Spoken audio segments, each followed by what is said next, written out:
Welcome back to mega analysis. మొత్తం మీద తెలుగు రాష్ట్రాల్లో ఉన్నటువంటి వార్తాపత్రికలపైన మనతో పాటు విశ్లేషణ చేయడానికి ప్రముఖ రాజకీయ సామాజిక విశ్లేషకులు బండారు రామ్మోహన్ రావు గారు అందుబాటులో ఉన్నారు. రామ్మోహన్ రావు గారు నమస్తే అండి.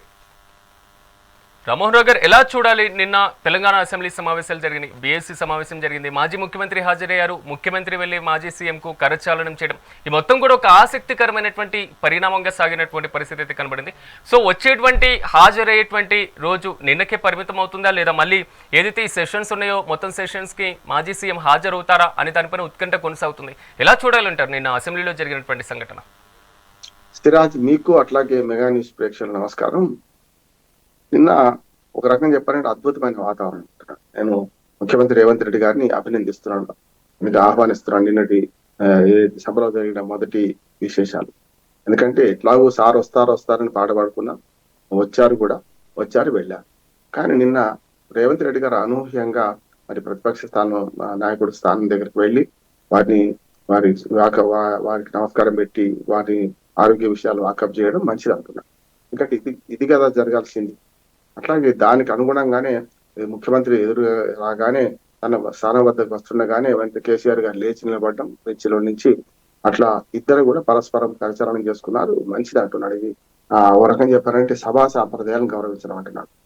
ఒక 10 ఏళ్ల ముఖ్యమంత్రిగా, తెలంగాణ ఉద్యమ నేతగా, తెలంగాణ తెచ్చిన వాడుగా, అనేక రకాలుగా ఆయన 40 ఏళ్ల పార్లమెంటరీగా, అసెంబ్లీ చట్టసభల ఊళ్ళో ఉన్నవాడుగా, 10 ఏళ్ళు ముఖ్యమంత్రిగా ఉండి గతంలో కూడా మంత్రిగా పనిచేసిన తాను రేవంత్ రెడ్డి గారు తాను జూనియర్ అయి కూడా వెళ్ళి ఇవాళ ముఖ్యమంత్రి స్థానంలో ఉండి కూడా ప్రతిపక్ష స్థానం దగ్గరికి వెళ్ళి అభినందనలు చేయడం మంచిది అంటున్నాను. ఇది కొనసాగితే బాగుంటుందని అందరూ అనుకుంటున్నారు. కానీ కోసం వైపు ఏమిటంటే, ఇది బాగానే ఉంది, వచ్చారు పోయారు, కానీ 3 నిమిషాలు వెళ్ళిపోవడం సరైనది కాదంటున్నాను. ప్రతిపక్ష నేతకు బాధ్యత ఉన్నది.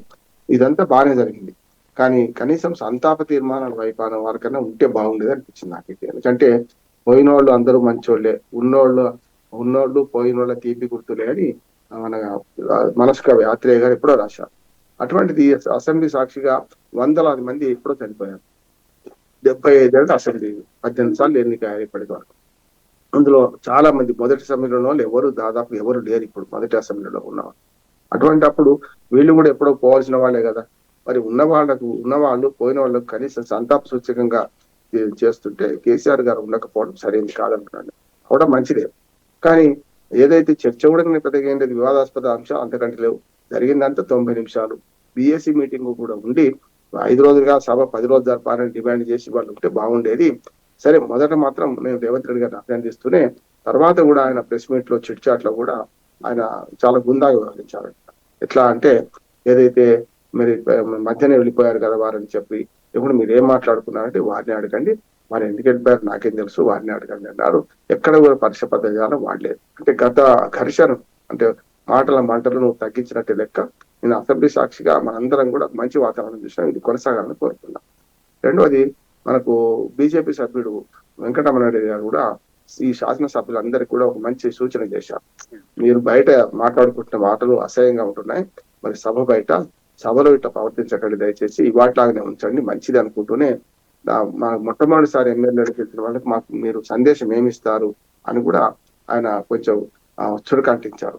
దానికి దుద్దిల్ల శ్రీధర్ బాబు గారు, అంటే అసెంబ్లీ వ్యవహారాల శాఖ మంత్రి, ఆయన కూడా మీ సూచన ఆహ్వానిస్తున్నా, అట్లాగే అందరినీ వాళ్ళని ఉండమని చెప్పండి. అంటే అప్పుడు మనకు వెంకటరామరెడ్డి గారు చెప్పారు, ఇటు కేసీఆర్ గారు, రేవంత్ రెడ్డి గారు వీళ్ళిద్దరు సమయం పాటించాలి. నాయకులు మంచిగా ఉంటే మిగతా మంత్రులు కానీ మిగతా ఎమ్మెల్యేలు మంచిగా ఉంటారు, సరైన దృక్పథంతోనే ఉంటారని చెప్పి ఆయన కూడా చెప్పారు. అట్లాగే కొత్త సభ్యుడు నవీన్ యాదవ్ మొన్ననే జూబ్లీ హిల్స్ ఎన్నికల్లో మాత్రం గెలిచింది కదా, ఆయన ఇటు కేసీఆర్ ఆశీర్వాదం తీసుకున్నారు, అటు రేవంత్ రెడ్డి గారు ఆశీర్వాదం తీసుకున్నారు. 3 నిమిషాలే మాట్లాడిన సభలో చాలా హుందాగా మాట్లాడింది. తన జూబ్లీ హిల్స్ సమస్యల పట్ల ప్రస్తావిస్తూనే, మరి నేను కొత్తవాడిని, నేను నేర్చుకుంటాను, మిమ్మల్ని చూసి మీరందరూ నాకు మార్గదర్శకత్వం వహించండి అని చెప్పుకోరారు. అంటే 3 నిమిషాల్లో మనకు అర్థమవుతుంది కదా, ఆ నవీన్ యాదవ్ కూడా కొత్తవాడైనా సరే బాగా మాట్లాడారు. ఇవన్నీ పక్కన పెడితే 2వ తేదీ ఇట వాయిదా పడ్డది, 2వ తేదీ నుంచి ఎట్లా జరుగుతుందనే ఒక ముందుకు వస్తుంది సిరాజ్. ఎట్లా అంటే 2వ తేదీ నుంచి మళ్ళీ కేసీఆర్ గారు వస్తారా రాదా అదొక సస్పెన్స్. వస్తే ఏం మాట్లాడతారు ఇవన్నీ సస్పెన్స్. అంటే మొదటి నుంచి కూడా ఉద్యమ సమయం నుంచి కూడా కేసీఆర్ గారు ఇంట్లో ఉంటే ఒక వార్త, లేకుంటే ఒక వార్త, ఆయన వస్తే వార్త రాకుండే వార్త నడుస్తున్నది. ఇవి కాదు, ఈ హైప్ క్రియేట్ చేయడం కాదు. కావాల్సింది తెలంగాణ ప్రజల ప్రయోజనాలు, అది నీటి ప్రయోజనాలు కావచ్చు, లేకుంటే సంక్షేమం కావచ్చు, వీటి గురించి చర్చ జరగాల్సిన అవసరం ఉన్నది. సభా సమయమా సమరమా అంటే సమయం వినియోగించుకుంటే సమరం కాదు.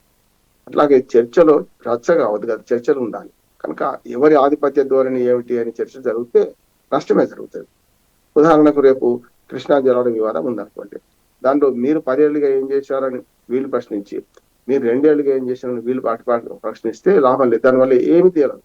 గత జల సేతుబంధనం కంటే ఈ నీటి విషయంలో ఉభయ తెలుగు రాష్ట్రాలకు ఎట్లా న్యాయం చేయాలి నేను చెప్తున్నాను. తెలుగు ప్రజలు, తెలుగు జాతి మనది, నిండుగా వెలుగు జాతి మనది అని శ్రీనాథ్ ఎన్నడో రాశారు. ఆయన సవరించుకున్నారు తెలంగాణ ఉద్యమంలో, రెండుగా వెలుగు జాతి మనది. నిజమే, రెండుగా వెలుగు జాతి మనది, పంచాయతీ లేదు కదా. అందుకని నీటి పంచాయతీని తీర్చడానికి వీళ్ళిద్దరి మధ్యన పెద్ద శిఖండి, పెద్ద శకుంలాగా వ్యవహరిస్తుంది బీజేపీ పార్టీ, ముఖ్యంగా కేంద్ర ప్రభుత్వం అంటున్నాడు. కేంద్ర ప్రభుత్వం ఏం చేయాలి? 2 రాష్ట్రాల ముఖ్యమంత్రిని పిలిపియాలి, 2 రాష్ట్రాల నీటి రంగ నిపుణులు పిలిపియాలి, ప్రతిపక్ష నాయకులతో కూర్చొని పెట్టాలి, అమికబుల్ సెటిల్మెంట్ చేయాలి. కానీ అది విడిచిపెట్టి కోర్టులో కేసు ఉంటే కూడా విత్డ్రా చేసుకున్నారు కదా గత తెలంగాణ ప్రభుత్వం. ఇవాళ మొత్తం నీటి పంపిణీ, గోదావరి కృష్ణా జలాలు 2 రాష్ట్రాల మధ్య పంచుకోలేమా? పాకిస్తాన్ ఇండియా మధ్య పంచుకునేమే మనము సింధు జలాలు. మొన్న సింధూరు మన పహల్గాం సంఘటన తర్వాత బిడిసికొట్టింది, కానీ మొన్నటి దాకా దాదాపు 70 ఏళ్ళు మనం పంచుకొని ఉన్నాం కదా. మరి అటువంటిప్పుడు దేశాల మధ్యన పంచుకున్నప్పుడు రాష్ట్రాల మధ్య లెక్క కాదు కదా సిరాజ్. అందుకని వీళ్ళు చేయాల్సిన పని ఏంటంటే విన్ విన్ సొల్యూషన్ ఆలోచన చేయనట్టుగానే. ఇప్పుడు మనం జీరో సమ్ గేమ్ ఆడుతున్నాం. మీరు గెలిస్తే నేను ఓడిపోయినట్టు, నేను గెలిస్తే మీరు ఓడిపోయినట్టు. అది కాదు కావాల్సింది. ఇద్దరు గెలవాలి, ఇద్దరు బాగుండాలి, అందరూ బాగుండాలి, అందులో మనం ఉండాలి. కనుక కేంద్ర ప్రభుత్వం దీన్ని జోక్యం చేసుకొని ఇద్దరు ముఖ్యమంత్రులు పిలిపియాలి, మాజీ మంత్రి ముఖ్యమంత్రి పిలిపియాలి. అట్లాగే ఒక అమికబుల్ సెటిల్మెంట్ చేసి ట్రిబ్యునల్ ముందుట అయ్యా మాకు ఈ సరిపోతే సమ్మతం అంటే ట్రిబ్యునల్ ఏం చేస్తుంది?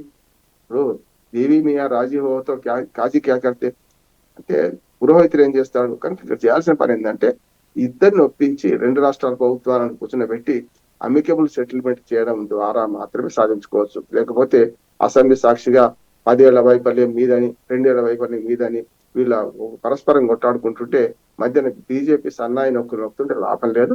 ప్రభుత్వాలు 3 పార్టీలు ఉన్నాయి, 3 పార్టీ, 2 కేంద్ర ప్రభుత్వంలో 1 పార్టీ ఉన్నది, రాష్ట్రంలో 1 పార్టీ ఉన్నది, మరి ప్రతిపక్షంగా బీఆర్ఎస్ ఉన్నది. వీళ్ళే కాకుండా ఆంధ్రప్రదేశ్ లోని అధికార పార్టీని, ప్రతిపక్షాలను లెక్కలోకి తీసుకొని, పరిగణలోకి తీసుకొని ఈ వివాదాన్ని పరిష్కరించడమే కావాలంటున్నారు. అంతిమంగా ఒక మాట చెప్పి ముగిస్తాను నేను. తమిళనాడు రాజకీయాలు చేయాలి మన వాళ్ళందరూ కూడా. తమిళనాడులో వాళ్ళ ప్రయోజనాల కోసం ఏం భంగం కలిగినా కూడా కేంద్ర ప్రభుత్వంలో ఏ పార్టీ ఉండని కొట్లాడతారు.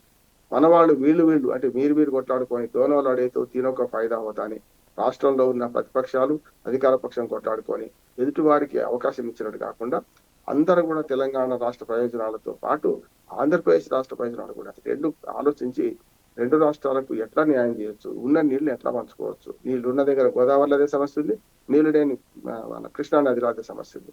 ఈ రెండింటిని ఎట్లా అధిగమించవచ్చు అని ఆలోచిస్తే బాగుంటది. ఇప్పుడు ఎప్పుడు కూడా పరిష్కారం కాని సమస్యలు ఏమి ఉండవు సిరాజ్. ఒకటి చావు, రెండోది వార్ధక్యం. ఈ రెండింటి మనం ఆపలేము, కానీ మానవ నిర్మిత సమస్యలు అన్నిటిని ఆపుకోవచ్చు. కనుక ఈ నీటి వివాదాన్ని పరస్పర సంప్రదింపుల ద్వారానే పరిష్కరించుకుంటే మంచిది అంటున్నారు. రామ్మోహన్ రావు గారు, ఈసారి సభలో మాత్రం కీలకమైనటువంటి బిల్లులు ఉండేటువంటి అవకాశం కనిపిస్తుంది. జీహెచ్ఎంసీ విస్తరణ కానివ్వండి, సో పునర్విభజనకు సంబంధించినటువంటి అంశాలు, సో స్థానిక సంస్థలకు సంబంధించి 2 పిల్లలు అనేటువంటి నిబంధన ఏదైతే ఉందో, సో దాన్ని తొలగించేటువంటి కీలక అంశాలు, సో అనేక బిల్లులు ఉన్నాయి కాబట్టి తెలంగాణ జీఎస్టీకి సంబంధించినటువంటి అంశాలతో పాటుగా సో అత్యంత కీలకంగా మారబోతుంది అనుకోవాలా ఈ సెషన్స్ని, మరీ ముఖ్యంగా శీతాకాల సమావేశాలని? మీరు చెప్పింది కాకుండా హిల్ట్ పాలసీ మీద కూడా చర్చ జరగాల్సి ఉన్నది. హిల్ట్ పాలసీలు కూడా ఇప్పుడు ప్రభుత్వం చేస్తున్న పని మంచిది కాదు కనుక మరి మంచి చర్చ జరగాలి.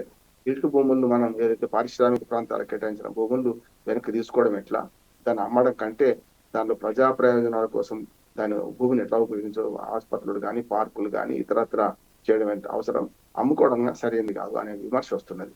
కనుక గతంలో ప్రభుత్వం జీవో చేసింది, ఇప్పుడు కూడా కొత్తగా హిల్ట్ పాలసీ మీద ఈ జీవో ఒకటి ఇష్యూ చేశారు. దీని మీద కూడా చర్చించాల్సిన అవసరం ఉన్నది. మీరు అన్నట్టు జిహెచ్ఎంసీది 300 వార్డులకు విభజించారు. దీని చట్టం ఆటోమేటిక్ అయిపోద్ది, సమస్య లేదు. మొన్నదాకా ఆర్డినెన్స్ తీశారు. 20 మున్సిపాలిటీలు, 7 కార్పొరేషన్లు విలీనము, ఆ తర్వాత 3 వార్డులు 300 వార్డులుగా విభజించడం, ఈ 2 జరిగినాయి. కానీ వార్డుల విభజనలో తప్పు జరిగిందని దాదాపు 3600 పిటిషన్లు పడ్డాయి. దాంతోపాటు అభ్యంతరాలు 81 పిటిషన్లు పడ్డాయి. 3600 అభ్యర్థాలు మళ్ళీ 2 రోజులు టైం ఇస్తే 6,000 వరకు అభ్యంతరాలు వచ్చినాయి అంటున్నారు. మరి దాని మీద ఫైనల్ నోటిఫికేషన్ ఇష్యూ చేసే ముందు మరి ప్రజల అభ్యంతరాలను స్వీకరించాల్సి ఉన్నది.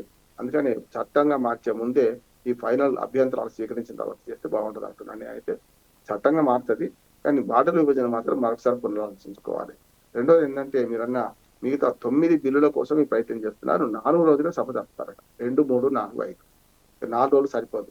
యాక్చువల్గా తూతు మంత్రంగా లాగా ఈ 9 బిల్లులు ఆమోదించుకొని అవతల పడదాం అనుకుంటుందా ఈ రాష్ట్ర ప్రభుత్వం? మరి కృష్ణా జలాల మీద కానీ గోదావరి జలాల మీద కానీ మంచి చర్చ పెట్టి ఆరోగ్యకరమైన చర్చ చేస్తుందా అని చూడాల్సిన అవసరం ఉన్నది. ఏదైనా సరే ఇంకొక వారం రోజులను పొడిగిస్తే బాగుంటుంది అనుకుంటా. 5 బదులు 10, 11 తారీఖు నడిపిస్తే ఇంకో 5-6 రోజులు టైం దొరుకుతుంది. అప్పుడు మంచి చర్చ జరుగుతుంది. లేకపోతే ఏమవుద్దంటే ఆదరాబాదరాగా బిల్లులు గిల్టెన్ చేసుకొని లాస్ట్ మినిట్ దాకా చర్చ జరగకుండా వాళ్ళు అనుకున్న పని సాధించుకుంటే మాత్రం అసలు ఆ అసెంబ్లీ చర్చ జరిగినట్టే లెక్క అవుతుంది. కనుక మంచి విషయాల మీద చర్చ జరపండి. అనవసరంగా తర్కం కోసం వాదన చేసుకొని ప్రతిపక్షాలు అధికార పక్షం రెండు కూడా కొట్లాడుకుంటే వచ్చే ఫలితం ఏముండదు. కనుక ఈ 2 పక్షాలు సమన్వయం పాటించాలి. వాళ్ళ వాదనలు వినిపించే క్రమంలో సుహృద్భావ వాతావరణంలో మంచి వాదన వినిపిస్తే ప్రజలకు కూడా మన అసెంబ్లీ సాక్షిగా ఏం జరిగింది తెలుస్తుంది. రచ్చ చేసుకోకుండా చర్చ చేస్తే మంచిది అంటున్నాను. రెండోది, ఆంధ్రప్రదేశ్లో ప్రజెంట్ కనబడుతున్నటువంటి కీలక అంశం నూతన జిల్లాల ఏర్పాటుకు సంబంధించి ప్రభుత్వం 2 జిల్లాలనే ఏర్పాటు చేసిన రాష్ట్ర మంత్రి కూడా కేబినెట్ సమావేశంలో కన్నీళ్లు పెట్టుకునేటువంటి పరిస్థితి వరకు వచ్చింది. ముఖ్యమంత్రి కూడా ఓదార్చినటువంటి సిచ్యువేషన్. ఓవరాల్గా మాత్రం జిల్లాల పునర్విభజనను ప్రస్తుతం ఎలా చూడాలంటారు? జిల్లాల పునర్వ్యవస్థ మంచిది. ఆనాడు జగన్మోహన్ రెడ్డి గారు చేసినప్పుడు కూడా అన్నాను, కానీ పార్లమెంట్ నియోజకవర్గాల ప్రాతిపదిక తప్పు అంటున్నాడు. బేస్లెస్ అంటే పునాది తప్పు అయితే మొత్తం పోతుంది. పార్లమెంట్ నియోజకవర్గాలు మళ్ళీ 2027లో మారుతాయి. అప్పుడు ఏం చేస్తారు? ఇప్పుడు 2026 తర్వాత నియోజకవర్గాల పునర్విభజన బిల్లు ముందుకు వస్తున్నది. జనాభా లెక్కలు పూర్తవుతాయి. అప్పుడు పార్లమెంట్ నియోజకవర్గం శాశ్వతం సిరాజ్ ఎప్పుడు కూడా అవి లెక్క కాదు. 20 ఏళ్లకు 25 ఏళ్లకు మారుతుంటాయి. కానీ జిల్లాల ఏర్పాటు 100 ఏళ్ల సమస్య, 100 ఏళ్ల భవిష్యత్తు అంటున్నాం. ఎప్పుడో బ్రిటిష్ కాలంలో ఏర్పాటు చేస్తే జిల్లాలు మొన్నటి వరకు మన ఆంధ్రప్రదేశ్ ఏర్పడిన తర్వాత 3 జిల్లాలు పెరిగినాయి కదా, రంగారెడ్డి, ప్రకాశము, విజయనగరం. మరి ఎన్ని వందల సంవత్సరాల తర్వాత పెరిగినాయి? వీళ్ళు అడ్డగోలుగా తెలంగాణలో కానీ ఆంధ్రప్రదేశ్లో కానీ విభజించుకుంటూ పోతే ఆంధ్రప్రదేశ్లో బేస్ ఏంటంటే మీరు పార్లమెంట్ నియోజకవర్గం తీసుకుని తప్పన్నాను. అందుకని ఆనాడు 25 చేస్తామంటే కాదయ్యే 30 చేయాల్సిన అవసరం ఉందని నేను చాలా ఆర్టికల్స్ రాశాను. అప్పుడు ప్రభుత్వాన్ని నేను సూచనలు కూడా చేశాను. దాన్ని అనుసరించి ఒక్కటి పెంచాను. నేనన్నా గిరిజన జిల్లాలో ఏదో అరకు ప్రాంతంలో ఇక్కడికక్కడికి మీరు ఒకవేళ చేస్తే ఇల్లు విప్పి పందిరేసినట్టే గతంలో కనీసం వెసులుబాటు ఉండే జిల్లా కేంద్రాలకు ఇప్పుడు దూరం అవుతాయని. అందుకని వాళ్ళు దాన్ని 2 జిల్లాలు చేశారు. అల్లూరు సీతారామరాజు అట్లాగే అరకు జిల్లా 2 చేశారు. అవి కూడా సరిపోవని మళ్ళీ విజ్ఞప్తులు వచ్చినాయి. ఈ ప్రభుత్వం మళ్ళీ మొదలుపెట్టింది. దీనిలో కూడా 3-4 పొరపాట్లు జరిగినాయి. ఒకటేమో గతంలో కొన్ని కోరికలు ఉండే, ఉదాహరణకు గూడూరు నెల్లూరు జిల్లాలు కలపాలని, మన రైల్వే కోడూరు అటు తిరుపతి జిల్లాలు కలపాలని, ఇటు పక్కన మనకు రాజంపేట కడప జిల్లాలో ఉంటామని వాళ్ళు అన్నారు. అన్నమయ్య జిల్లా వివాదం కూడా ఇప్పుడు వచ్చింది. ఇందులో ముఖ్యంగా అన్నమయ్య జిల్లా వివాదం నేను పూర్తిగా అన్నమయ్య పేర్లు తీసేయడం వ్యతిరేకిస్తున్నాను. ఎందుకంటే మీరు జిల్లా కేంద్రాల పేర్లు నాయకులే పెట్టింది కదా, ఒక్కరిని తీసేయగలుగుతారా? ఇప్పుడు వైఎస్ఆర్ కడప తీసేయగలుగుతారా? పిఎస్ నెల్లూరు ఎవరికి అర్థం కాదు కూడా. పిఎస్ నెల్లూరు అంటే పొట్టి శ్రీరాములు ఎవరికి ఇప్పుడు కొత్త తరానికి ఎవరికి అర్థం కాదు. ప్రకాశం జిల్లా పేరే ప్రకాశం అని కనుక ఆ మహానుభావుడు ఎవరన్నా తెలుసుకుంటే అర్థం అవుతుంది. అట్లాగే ఎన్టీఆర్ జిల్లా, అంబేద్కర్ జిల్లా, మన అల్లూరు సీతారామరాజు జిల్లా వీటిని దాల్చగలుగుతారా? అంటే అన్నమయ్యకి ఎవరు దిక్కు లేదు కనుక అన్నమయ్య జిల్లా పేరు మారుస్తారా? తప్పు కదా. అదొకటి. రెండవది ఏంటంటే అన్నమయ్య జిల్లా విషయంలో ఇంతకుముందు మంత్రి కన్నీళ్ళు పెట్టుకున్నారు రాయచోటి ఎమ్మెల్యే. అక్కడ జరిగింది ఏంటంటే ఆ 3 నియోజకవర్గాలు 3 దిక్కులు అయిపోయినాయి. అప్పుడు యాక్చువల్గా ఇప్పటిదాకా నడుస్తుంది అన్నమయ్య మన జిల్లా కేంద్రం రాయచోట్లో పెట్టారు. రాయచోటి పేరు లేదు, మదనపల్లి పెట్టలే, రాయచోటి పెట్టలే. కనుక ఇప్పుడు ఏమైంది? ఆ రైల్వే కోడూరు వాళ్ళేమో తిరుపతిలో కలుద్దాం అనుకున్నారు, దాన్ని వ్యతిరేకించారు. ఇటు పక్కనేమో రాజంపేట వాళ్ళు కడపలో ఉండమన్నారు. అదే చేసుకుంటూ ఒక్క నియోజకవర్గానికి జిల్లా చేయలేమని చెప్పి మదనపల్లిని కొత్త జిల్లా కేంద్రానికి ప్రకటిస్తూ ఇప్పుడు రాయచోటి నుంచి జిల్లా కేంద్రం మదనపల్లి మారుతుంది. పుంగనూరు ఇవన్నీ కలిపి ఒక నియోజకవర్గం చేశారు, ఒక జిల్లాగా చేశారు. మంచిది అంటున్నాను. అందులో పేరు మార్పే తప్ప ఇంకోటి ఏం లేదు. మీరు అన్నట్టు చాలా ప్రయత్నం చేసినా మరి వాళ్ళు ఇద్దరు వద్దన్నకి మేమేం చేస్తామని రామప్రసాద్ రెడ్డి గారు కన్నీళ్ళు పెట్టుకున్నారు. రెండోది ఇప్పుడు జరిగింది ఏంటంటే మార్కాపురం జిల్లా ఏర్పాటు మంచిది. ఎందుకంటే ఇటు మార్కాపురం గతంలో కర్నూలు జిల్లాలో ఉన్నది, తర్వాత మన ప్రకాశం జిల్లాలో కలిపారు, కానీ మొదలు కర్నూలు జిల్లాలో ఉంది. కనుక మార్కాపురం కేంద్రంగా అటుపక్క జిల్లా చేయడం మంచిదే కాదంటలేదు. కానీ అప్పుడు ఆ లెక్కను చూసుకుంటే కర్నూలు జిల్లాలో ఇంకా అన్యాయం జరిగింది కదా.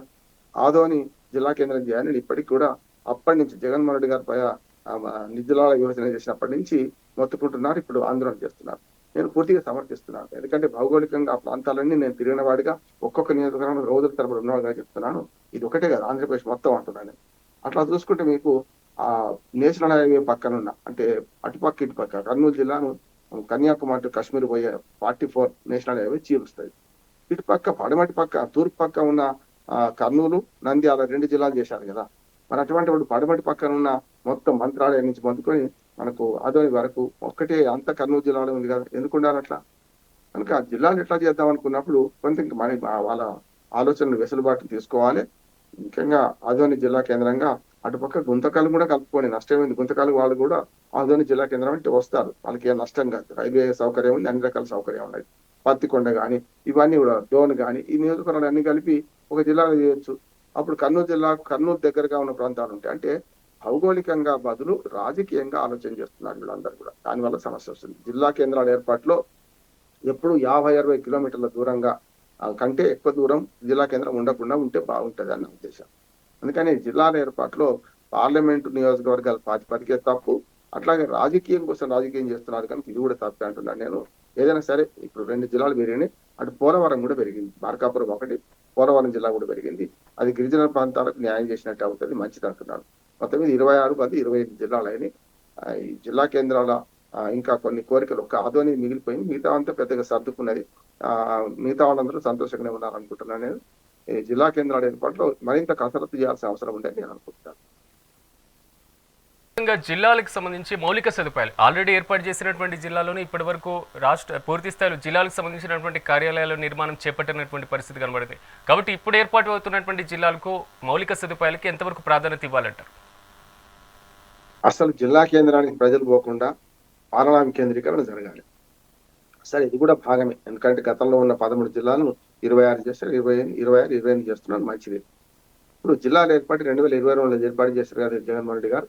అప్పటి నుంచి ఇప్పటిదాకా మీరు అన్న జిల్లా కేంద్రాలలో ఏదైతే కొత్త జిల్లా కేంద్రాల్లో కలెక్టరేట్ నిర్మించలేదు. చూసాం కదా, తెలంగాణలో 33 జిల్లాలు చేసిన తర్వాత గత 5-6 ఏళ్లలో మొత్తం కలెక్టరేట్ నిర్మాణం అయిపోయి ఇంకొక ముఖ్యంగా ఇంటిగ్రేటెడ్ కాంప్లెక్స్ లైన్ అట్లా చేయాల్సిన అవసరం ఉంది అంటున్నారు. ఆంధ్రప్రదేశ్ లో జిల్లా కేంద్రం, జిల్లా పేరు పెట్టి ఊరుకోవడం కాకుండా ఇదే జరుగుతుంది. రేపు పొద్దున రెడ్డొచ్చు మొదలైన మళ్ళీ జగన్మోహన్ రెడ్డి గారు వచ్చారనుకోండి, మళ్ళీ జిల్లా కేంద్రాలు మళ్ళీ పెంచుతాం, జిల్లాల సంఖ్య పెంచుతాం, లేకపోతే ఉన్న జిల్లాలకు చిన్నవందలు చేస్తామంటే ఏమవుతుందంటే పిల్లలకు లోకల్ సమస్య వస్తుంది.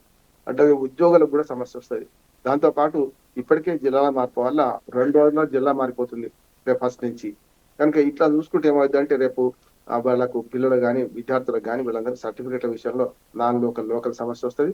దాంతోపాటు ప్రతిసారి జిల్లా కేంద్రాలు మార్చుకుంటూ పోతే ఇట్లా జిల్లాల పునర్వ్యవస్థీకరణ జరుపుకుంటూ పోతే లాభం లేదు.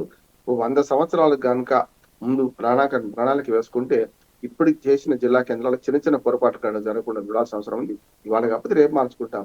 కానీ ఒక ఒత్తిడి ఏమొస్తుందంటే రేపు జనాభా లెక్కలు జరుగుతున్నాయి కదా, జనాభా లెక్కల లోపే ఈ హద్దులు నిర్ణయించాలి. లేకపోతే ఏమైందంటే జనాభా లెక్కలు వచ్చే కల్లా ఇప్పుడు మీరు చెప్పిన అంత ఆట చదరంగం ఆట అంతా చిన్న అవుతుంది. మొత్తం మీద ఏంటంటే మౌలిక సౌకర్యాన్ని కల్పించాల్సిన అవసరం ఉన్నది. దానిలో కలెక్టరేట్ల నిర్మాణం కూడా, అంటే ఇంటిగ్రేటెడ్ ఆఫీసులు తెలంగాణ ఎట్లా చేశారో అట్లా చేస్తే బాగుంటుంది అనుకుంటున్నాం. ముఖ్యంగా ప్రజల సమస్యలు పరిష్కరించడం అనేది గ్రామ స్థాయిలో జరగాలి. జిల్లా కేంద్రానికి ఏ వ్యక్తి రాకుండా పాలనా వికేంద్రీకరణ జరిగితే జిల్లా ప్రాధాన్యత పెద్దగా ఉండదని నేను అనుకుంటున్నాను. ఖచ్చితంగా రామ్మోహన్ గారు మీరు చెప్పినట్లుగా జిల్లాల పునర్విభజన మాత్రమే కాదు, జిల్లాలో మౌలిక సదుపాయాలు, మరి ముఖ్యంగా జిల్లా కేంద్రాల నుంచి గ్రామాలను అనుసంధానం చేయడం ఇలాంటివి కూడా కీలకంగా అవసరం ఉన్నటువంటి పరిస్థితి. మీరు కూడా మాతో పాటు పార్టిసిపేట్ చేసినందుకు మీకు కూడా ప్రత్యేకమైనటువంటి కృతజ్ఞతలు. మొత్తం మీద ఆంధ్రప్రదేశ్లో జిల్లా